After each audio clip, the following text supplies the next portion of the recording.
আজকের কিছু কথা শুধুমাত্র সেই পুরুষদের জন্য যারা নারীদেরকে বিয়ে করে নিয়ে এসে মনে হয় উদ্ধার করেছি বাবা মার কাছ থেকে। আজকে সেই কথাগুলো সেই পুরুষদের জন্য যারা নারীকে বিয়ে করে নিয়ে এসে শুধুমাত্র মা বাবার সেবার জন্য বাড়িতে নিয়ে আসে, বা শুধুমাত্র রান্না করবার জন্য, বা নিজের জামা কাপড় কাচাবার জন্য, বা ডেলি ইউজের জন্য যারা নিয়ে আসে, তাদের জন্য আজকের বেশ কিছু কথা। আশা করি তোমাদের সকলের ভালো লাগবে। এই কথাগুলো আমার একজন আপন মানুষকেও বলার আছে এবং তার আত্মসম্মান বোধটাও তাকে দেখানো উচিত, তাই আজকের ভিডিওটা তারও জন্য। Hello everyone, welcome back to our channel. কেমন আছো তোমরা? আশা করি ভালো আছো, আর আমিও ভালো আছি। আমার নতুন আরও একটি ভিডিওতে তোমাদের সবাইকে জানাই অনেক অনেক স্বাগত। আজকে আমি আমার একটা আপন জনের কথা বলবো। যখন ছোট বয়স তার কাটে, তখন সে বাড়ির সমস্ত কাজকর্ম করে ছেলের মতো হয়ে বাড়ির সমস্ত কিছু করে বাবা মাকে খাইয়ে বড় হয়। যখন প্রায় মধ্যবয়স্কর মতো হয়, ওই 15-16 বছর বয়স হয়, সেই সময় তাকে বিয়ে দেওয়া হয়। মা বাবার পছন্দ করা পাত্রই শ্রেয় মনে করে তাকে বিয়ে দেওয়ানো হয় এবং সেটা শ্রেয় মনে করে সে বিয়েও করে। তার পরবর্তীকালে সে বুঝতে পারে যে হয়তো বরটা আমার ভালো হবে, আমাকে ভালোবাসবে। এতদিন আমি প্রচণ্ড পরিশ্রম করে বাড়ির সবাইকে দেখেছি, আজকে সে পরিশ্রম করে শুধুমাত্র আমাকে দেখবে, আমাকে ভালোবাসবে। কিন্তু বেশ কিছুদিন পরেই তার ধারণাটা সম্পূর্ণ ভুল হয়, কারণ তার স্বামীটি তাকে মনে করেছিল শুধুমাত্র ইউজের জিনিস। বাড়িতে নিয়ে এসে তাকে বিয়ে করে তার মা বাবার কাছ থেকে উদ্ধার করেছিল। তাকে বিয়ে করে শুধুমাত্র তার রেগুলার ইউজের জন্য বিয়ে করেছিল, যাতে বাইরে গেলে টাকাপত্র খরচা না হয়, তাই বাড়ির মধ্যে থেকে তাকে ডেলি ইউজ হিসেবে রেখেছিল। তার আত্মসম্মান বোধের কোনোদিন ধ্যান দেয়নি। তার খাওয়া পড়া বলো বা যাবতীয় একটা মেয়ের যা লাগে কোনো দিকেই কোনোদিনও ধ্যান দেয়নি। শুধুমাত্র রাত্রিবেলা শোয়ার জন্য ইউজ করা হতো। আর যেটা ইউজ করা হতো সেটা হলো, যখন তার কারোর ওপর রাগ হতো, সেই রাগ বার করার জন্য একটা মেয়ের ওপর দীর্ঘদিন ধরে অত্যাচার চালিয়ে যায়। আমি এই জিনিসটা যখন প্রিয় মানুষটার কাছে জানতে পারি, আমি তখন বারবার করে বলি, তুমি একজন নারী, তোমার কি কোনো আত্মসম্মান বোধ নেই? একটা মেয়ের তো আত্মসম্মান বোধটা বড় কথা। কিন্তু তখন সে চুপ করেছিল।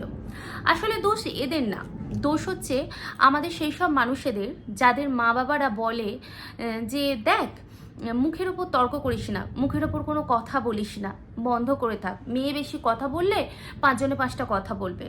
এই যে সমস্ত মা বাবারা মেয়েদেরকে দাবিয়ে চুপ করে বসিয়ে রাখে, আসলে দোষ সেই সমস্ত মায়েদের। মা বাবারা তো চলে যায়, পরবর্তী যে জিনিসগুলো আসে সেগুলো শুধুমাত্র উপভোগ করতে সন্তানদের হয়। তাই একটা মেয়েকে সব দিক থেকে পটু করা খুব দরকার, বিশেষ করে তার আত্মসম্মান বোধকে কিভাবে ধরে রাখতে হয় সেটা সেখানে সব থেকে বেশি জরুরি। কারণ আত্মসম্মান বোধ যে হারিয়ে ফেলে, সে জীবনে কখনো কারো কাছে মাথা তুলে দাঁড়াতে পারে না, আর যাই হোক না কেন। একটা মেয়েকে তার স্বামীর কাছে বলা হচ্ছে সে চরিত্রহীন। যে স্বামী 20 থেকে 25 বছর ধরে সংসার করলো, তার সঙ্গে থাকলো, অবশেষে তাকে বলা হচ্ছে, তারই আপনজন, তারই একজন বৌদি তাকে বলছে তোর বইয়ের তো চরিত্রের দোষ রয়েছে, সেই জন্য তোকে হয়তো ছেড়ে দিতে চাইছে বা মামাদেরকে ডেকে মার খাইয়েছে। তখন স্বামীটা যখন 20-25 বছর ধরে সংসার করলো, তার মুখে কি কুলু বেটেছিল? সে এই কথাটা বলতে পারলো না, আমি আমার স্ত্রীকে খুব ভালো করে চিনি, কারণ আমার স্ত্রী আমার সঙ্গে ছাড়া অন্য পুরুষের দিকে তাকায় না পর্যন্ত, দাঁড়িয়ে কথা বলে না পর্যন্ত। পৃথিবীর সব পুরুষ তার কাছে ভাই আর দাদা, শুধুমাত্র আমি ছাড়া। এই প্রতিবাদটা করলো না। যখন কথাটি মেয়েটি শুনল, তখন সে কেঁদে ভাসালো। কিন্তু তার প্রতিবাদ করা উচিত, কারণ তার আত্মসম্মানে ঘা লেগেছে এবারে। প্রত্যেকবারে তাকে জামা কাপড় কিনে নাই দিক, তার খাওয়া পড়া নাই দিকেই, সেগুলো বড় কথা নয়। বড় কথা হলো, তুমি যখন একটা মানুষের সঙ্গে সংসার করছো, থাকছো, তার আত্মসম্মানটা রক্ষা করার দায়িত্ব একজন পুরুষেরই হয়। সেই যখন দেখছো তোমার আত্মসম্মানটা রক্ষা করতে পারছে না, তখন তাকে জবরদস্ত একটা কথা বলা উচিত, তুমি যদি আমার আত্মসম্মান বোধ করতে না পারো, আত্মসম্মান বোধ তুমি যদি রক্ষা করতে না পারো, তাহলে আমিও তোমার আত্মসম্মান বোধ কোথাও রক্ষা করব না। এটা সবসময় মনে করে রাখবে। একটা মেয়ে স্বামীকে কিছু বললে বড়াই করে ছুটে চলে যায়, আমার স্বামীকে কেন বলছো? কিন্তু একটা পুরুষ কখনোই তার স্ত্রীর, সব পুরুষের কথা আমি বলছি না, কিছু পুরুষের কথা বলছি, প্রত্যেকটা স্ত্রীর আত্মসম্মান বোধ রক্ষা করতে পারে না। কিছু কিছু পুরুষ মনে করে মেয়েরা হলো খেলনার জিনিস, খেলতে পেলেই ফুরিয়ে যায়। আসলেই তা না। একটা মেয়ে যেমন তোমাকে পরিপাটি করে খাওয়াতে পারে, পরিপাটি করে গোছাতে পারে, একটা মেয়ে তেমন কালী রূপ ধারণ করে তোমাকে মারতেও পারে, তোমাকে সিধেও করতে পারে, আর কোনটা কোন জায়গায় বললে কি হয় সেটাও দেখাতে পারে। একটা মেয়ে যেমন তোমার মা বাবা হয়ে তোমাকে আগলাতে পারবে, বান্ধবী হয়ে তোমার মনের কষ্ট দুঃখ সব কিছু উপভোগ করতে পারবে, তেমন একটা মেয়ে মা কালী প্রতিবাদী হয়ে তোমার ঘাড়ে দাঁড়িয়ে তোমাকে 4টে চড়ও মারতে পারবে।